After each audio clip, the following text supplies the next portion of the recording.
Big बॉसच्या घरामध्ये संग्राम चौघुलेची entry झाल्यापासून संग्राम आणि सूरज यांची जोडी पाहायला मिळत आहे। तर आता संग्राम सूरजला गेम प्लॅनिंग बद्दल शिकवताना दिसत होता, परंतु आता मात्र सूरज संग्रामकडून जिमचे धडे घेतानाही पाहायला मिळतोय।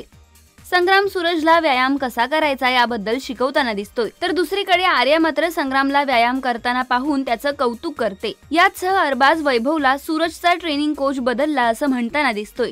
त्यामुळे आता एकूणच बिग बॉस मराठीच्या घरामध्ये आजच्या भागात नक्की काय होणार हे पाहणं रंजक ठरणार आहे।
मराठी चित्रपटसृष्टीमधील latest update, original web series, shows, गाणी आणि एंटरटेनमेंटसाठी आमच्या चॅनलला सबस्क्राईब करा आणि बेल आयकॉन दाबायला विसरू नका।